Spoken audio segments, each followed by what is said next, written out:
Hello everyone. Now take a look towards some definition of classical mechanics.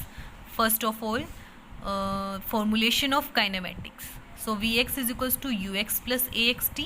Vx is equals to ux square plus 2axx. X is equals to uxt plus half axt square. Projectile motion हमारे पास क्या होता है कि a projectile is any object that once projected और dropped continues in motion by its own inertia and is influenced only by the downward force of gravity. जब हम एक बॉल को अगर थ्रो करते हैं तो वो जो है उसका जो मोशन होता है वो खुद के ही इनर्शिया पे होता है, और वो जो इन्फ्लुएंस होता है सिर्फ वो due to force of gravity की वजह से होता है।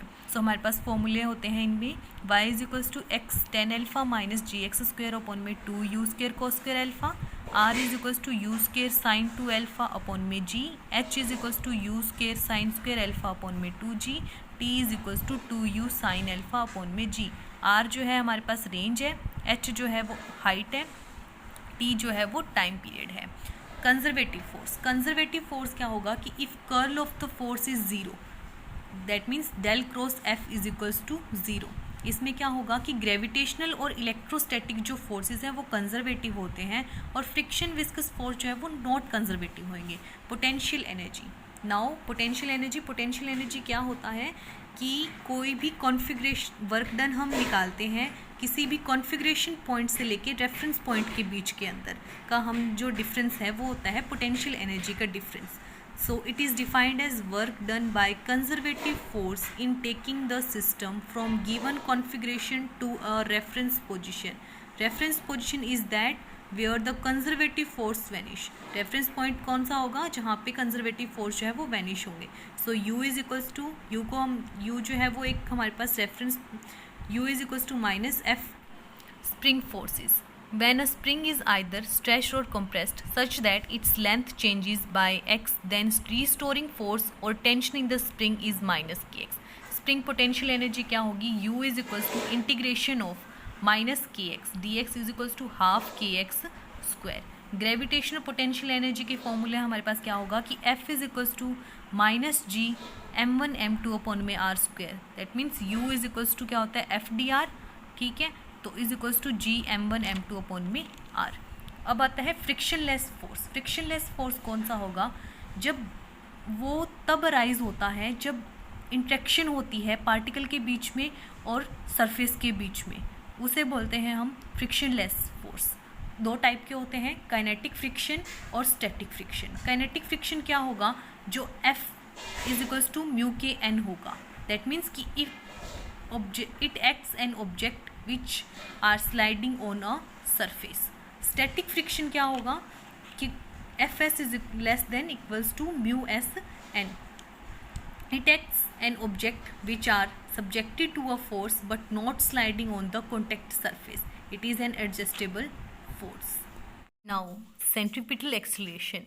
सेंट्रीपिटल एक्सलेशन क्या होता है कि जब अगर एक कोई भी पार्टिकल है वो सर्कल के अंदर मूव कर रहा है, उसकी वेलोसिटी v है, तो उस डायरेक्शन जो है वो चेंज आएगा, और जो एक्सेलरेशन है हमारा वो हमेशा क्या होगा, सेंटर की तरफ होगा। तो when a particle moves in a circular path due to continuous change in direction of velocity of the particle always have an acceleration towards center of circle. This is called centripetal acceleration. AC is equals to v square upon में r. If the particle velocity is non-uniform, then in addition to centripetal acceleration, the particle also has a tangential acceleration which is equals to AI is equals to dv upon में dt। Centripetal force क्या होगा, ये भी एक तरह से एक force है, एक नए तरीके का फोर्स है, जिसके अंदर क्या होगा कि जो सर्कुलर पाथ के अंदर अगर एक ऑब्जेक्ट है वो मूव कर रहा है तो उसका जो नेट कंपोनेंट है of non forces towards centre of circle is called centripetal force. It turns out, अगर हम एक एग्जांपल लेते हैं कि अगर एक पार्टिकल लेते हैं जिसका मास m है और वो मूव कर रहा है सर्कल ऑफ रेडियस r के अंदर, then at any instant when its speed is v, so net force toward center कितना हो गया, m ac क्या है, सेंट्रीपिटल एक्सेलरेशन। उसका फॉर्मूला क्या होता है, v स्क्वायर अपॉन में r, so M V square upon में r। वर्क क्या होगा, it is defined as w is equals to f integration of f dot dl vector. where dl is infinite displacement of the object on which force is acting. Power is the amount of energy transferred or converted per unit time. Unit होती है watt. It is defined as the dot product of force and instantaneous velocity. P is equals to F dot V. Average power क्या होती है? P is equals to work done over time period. Now kinetic energy. Kinetic energy क्या होती है?